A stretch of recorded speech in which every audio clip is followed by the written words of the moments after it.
Let me go outside right quick because I want to credit the shop owner here. You know, you find nice things every once in a while. This one here is Reisman Legacy Cycles. Nice little hole-in-the-wall shop, but you know, my kind of place. And what we're here to do today, let me pull the keys right quick here, and I'll show you what we are working on. So, as you know, I ride a little bit, and current mileage is 31,912. So 31,912 means that we are 88 miles away from it being due for an oil change. So that means we're going to have to go ahead and break out the field oil change kit. Now I could have used, because I've got a shop here, could have used standard stuff. But when you're out on the road, that's not always the case. So over time, a friend and I have developed a particular technique to let us do an oil change on the road so we can keep our motor running good. I'll show you what that looks like in just a few minutes. Alright, so standard shit. You know, I would rather use the Yamalube, but we were fucking around today. We went to Niagara Falls and we spent a while there. It's kind of a little bit of ass pain to figure out parking, so we run out of time. It happens. So, local auto store, found some ton W40, which is what mine takes.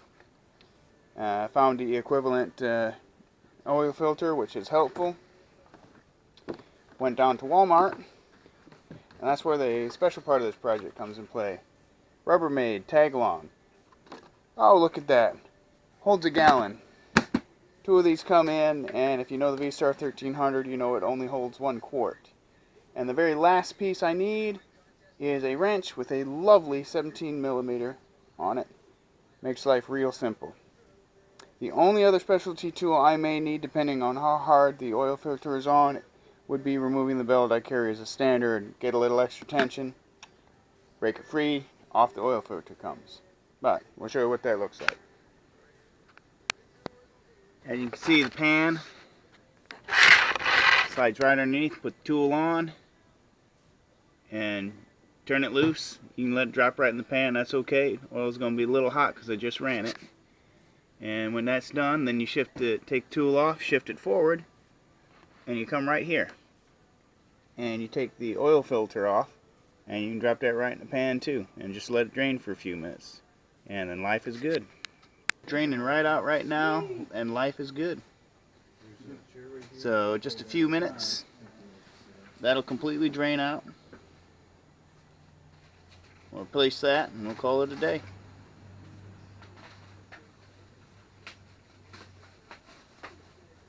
Yeah, this one might actually be at capacity because I put 4 full quarts in there.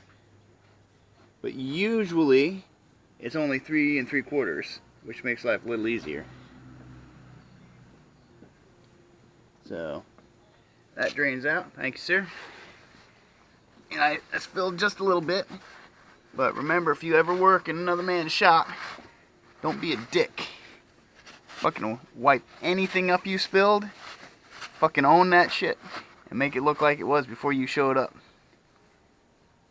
You know, don't lose the privilege of ever doing that.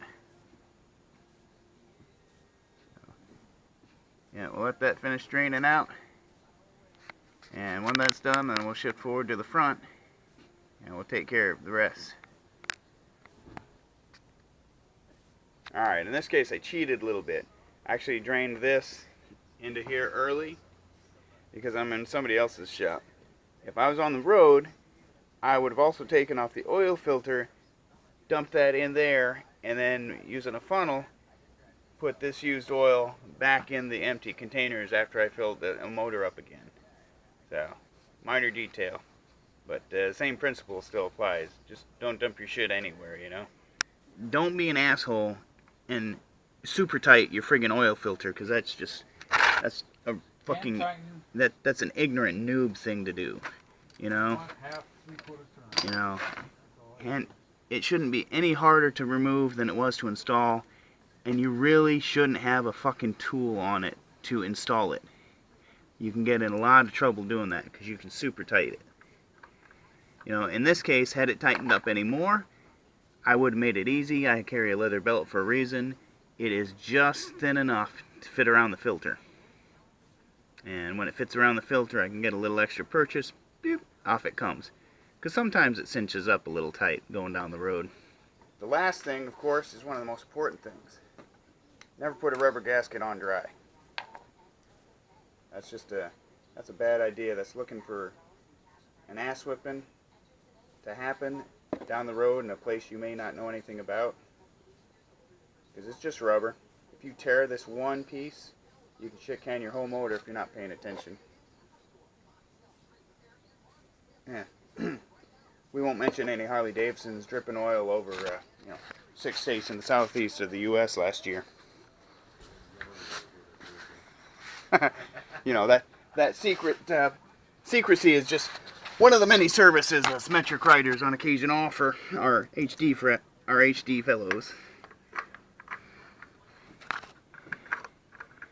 Yeah.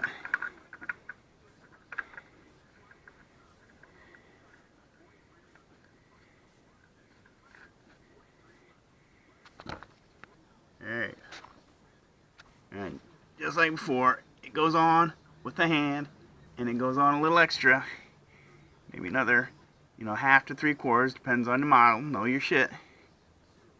And when it's hand tight, stop. Don't farmer grip that shit. Alright?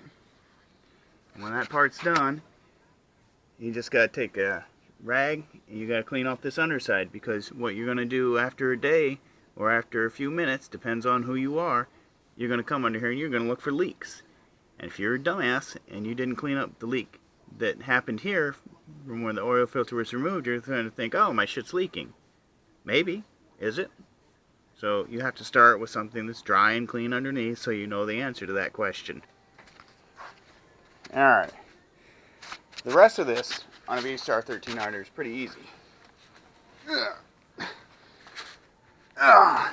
Muscle the bars out of the way a little bit. And all you got is a fill. Left hand side.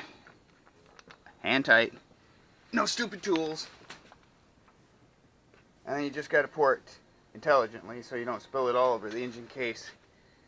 A little bit, may do something to help rain bubble off, but it really does discolor it after a while, so you don't want to spill it all over. And it does take 3.75 quarts, so you don't have much waste to spare. And if you fuck it up, then you may have it a little bit low on oil, and you'll see it as soon as the low oil light comes on.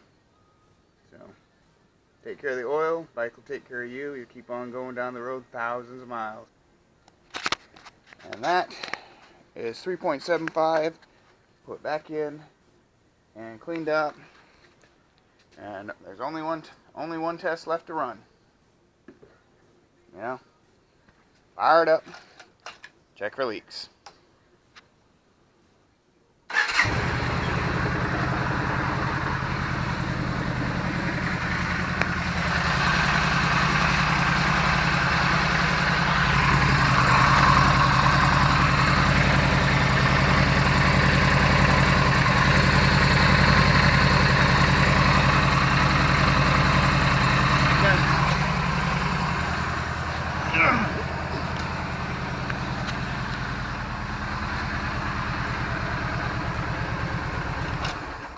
So, we're good there. You're rolling down the road tomorrow toward Lake George. And this has been brought to you courtesy of Reisman Legacy Cycles.